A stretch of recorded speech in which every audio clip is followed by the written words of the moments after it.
Happy winter wrap-up, everyone, and before we get into this list, let me just go over a couple things. First of all, my OC is not going to be moving throughout this entire video, and in fact throughout several subsequent videos. The reason for that is because I just don't have the money to make that happen. Speaking of money to make that happen, the second thing is that I can no longer make money through YouTube, not that I was making money through it before. So, if you want to support me, please donate to my Patreon or my GoFundMe. The Patreon will be on the end card, and both the Patreon and the GoFundMe are in the description. Now that that's out of the way, let's go on to the rules.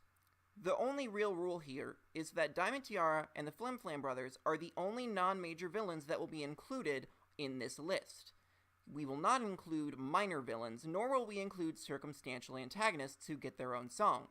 An example of a circumstantial antagonist who got their own song would be Rainbow Dash from the episode Tanks from the Memories. And now that we have that out of the way, let's get into the list. You know, it's really weird that I dislike the second Flim song, considering I really like the first one. But I just don't like it, and no matter how much I try to analyze it, I can't quite figure out why. So, here, have a waffle.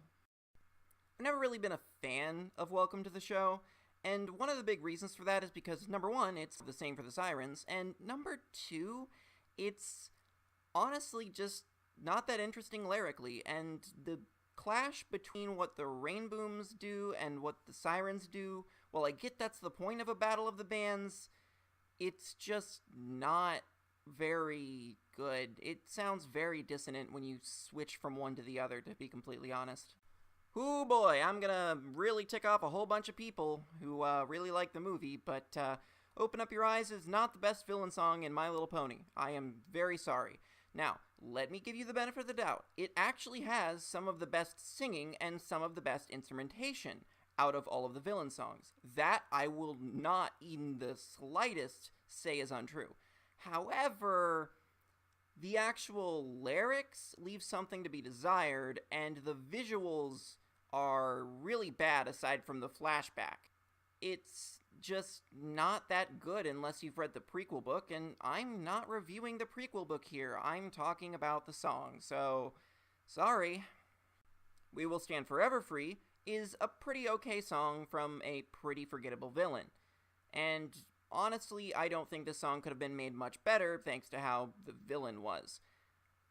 Although, I will say, the reason it is this high up on the list, by which I mean above the other three, is because there are a few lines in there that are genuinely chilling. For example, trust in me, this is for your own good. Don't be afraid, nature is our friend. That's a genuinely chilling line.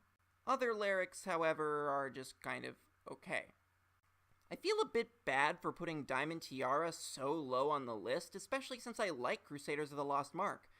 But that's just because it's kind of out of place in its own episode, and honestly, as a villain song for Diamond Tiara, it could have been better.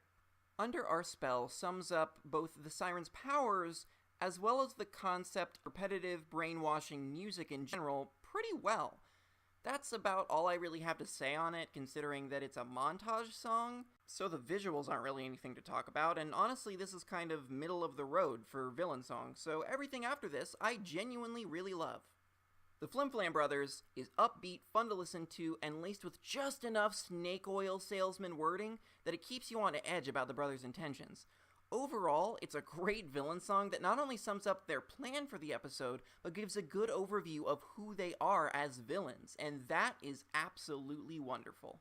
Watching Starlight basically be a superpowered version of the Grinch is absolutely delightful, although I am a little distracted by the little match filly who's going to die in the cold tonight. But aside from that minor detail, it's a really good song. It's not especially standout or anything, but the visuals are great, and Starlight's delightfully evil Happy heartswarming. near the end is beautifully chilling. Possibly my favorite type of song is a conversation song, where two parties go back and forth, competing with their ideas or their ideologies. Examples of this include Bats from the eponymous episode, The Light of Your Cutie Mark from Crusaders of the Lost Mark, and my favorite villain song from the genre, This Day Aria. The delicious evilness of Chrysalis, contrasted with the desperation of Cadence, is wonderful. And while I would put it one place higher on this list, there is a part of Chrysalis's portion of the song that always sounded kind of off to me. No, I do not love the groom. In my heart there is no room. I'm not a music person, so I can't explain why it's off without sounding like a complete and utter imbecile, so here's a picture of an otter. The very first time we hear the Sirens sing, boy does it leave an impact. The visuals are pretty freaking good, and the lyrics are absolutely great. I don't really have much else to say, but take notes, songwriters. This is a good villain song. Well, a lot of people have said that Friendship Games has a weak villain compared to the previous movie. Those people are right. However, one thing that isn't weak about the villains in that movie is the villain song. Out of all 4 Equestria Girls movies so far, this is the best of the villain songs, if not the best of the songs in general. It's creepy, foreboding, and leads directly into the film's climax. However, Equestria Girls has one more song that I liked better than Unleash the Magic. Invisible has amazing lyrics and amazing visuals. A huge, huge shame that it gets cut short, and I genuinely hope that a full version gets released at some point. The imagery that the lyrics evoke are extremely poetic, and unlike any other villain song on the list, it gets you to not only understand what this antagonist's game is, but also gets you to sympathize with them. This is the only villain song that does that in all of Generation 4, and no, I do not count Pony I Wanna Be as a villain song. And yes, I am including Open Up Your Eyes in that. The only reason that elicits any amount of sympathy is because of the accompanying visuals in the movie. And that really just doesn't work if you're listening to the song on its own without any idea who the character is or what their backstory is, because it just isn't said at all in the song. Whereas Invisible actually gets you to sympathize with the singer regardless of whether you're watching the show or not. And that is honestly pretty great. And finally, the song that single-handedly sent the most chills down my spine and had the most loaded imagery and lyrics, and that in my opinion is the best villain song so far in Generation 4, is In Our Town. When Season 5 hit, Starlight Glimmer was lauded as the best villain ever. Was she?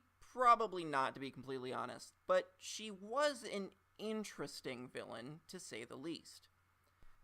This song evokes old propaganda films and songs, and it expresses a worldview where differences are stomped out in favor of perfect equality, and it's actually really chilling. I mean, listen to this line. You can't have a nightmare if you never dream. That is probably one of the most chilling lines in all of Generation 4. And the sheer dissonance between the happy, upbeat song and the chilling, practically evil message makes the song all the better. And there we have it, my 13 favorite villain songs from Generation 4 as of Forgotten Friendship. Do you disagree? Do you think I should have ranked a song higher or lower than I did? Leave your thoughts in the comments below. If you like colorful horses and want me to talk more about them, hit the subscribe button and hit the little bell icon. I don't upload often, so that bell will make sure you know when I finally do. If you want to support me, I have a Patreon and a GoFundMe linked in the description. And with all of that out of the way, I'll see you guys in the next video.